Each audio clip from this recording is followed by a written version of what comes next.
Disturbing new details coming to light tonight surrounding the deaths of two people who were living in a homeless encampment near Barrie.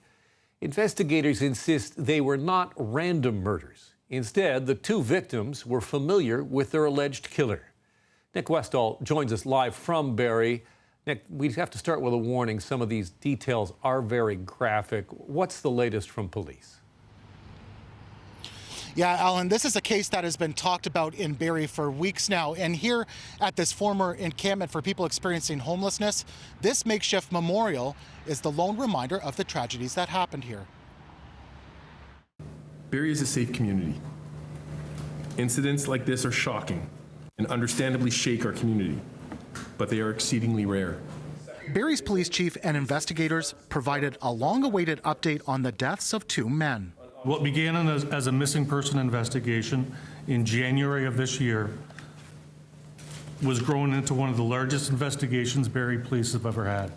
It all started with the disappearance of William Blake Robinson. At the end of July, David Cheesquay also was reported missing. On July 30th, police were called to this encampment site west of the waterfront. Additional scenes in Huntsville, as well as a residence in North Simcoe County, were also included in this investigation. As officers searched these areas, significant evidence was recovered, including suspected human remains. Soon after, 52-year-old Robert Ladouceur was named a suspect.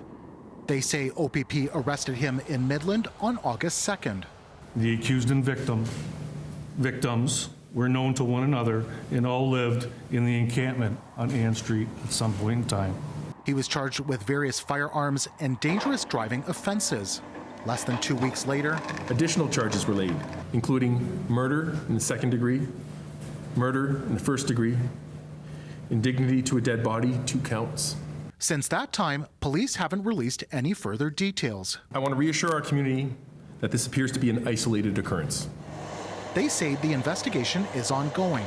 We asked Barrie police why they believe there are no other victims at this time. I can't comment on that right now. Pointing to the case in front of the courts, Barrie Mayor Alex Nuttall is reacting to news of the charges. Well, I think the police have to do their work, right? You know, we want to make sure that the police are able to move in, investigate, and find all of the key pieces of evidence. Now, meanwhile, there are still lots of unanswered questions, including why. Police say they do believe they know the motive, but can't address it yet. Alan? And this is always frustrating in trying to cover these cases, Nick, because police aren't very forthcoming with information. What do we know about what happens next? Yeah, so we went to Barrie courts this afternoon to try to get information. A lot of this is covered under a publication ban, so we can't share those details with you. But we can tell you that officers say the accused was known to police for violent offenses in the past. Now, the suspect in this case, he is scheduled to appear in court on Friday, and it should be noted that these charges haven't been proven in court yet. Alan? Okay, thank you, Nick.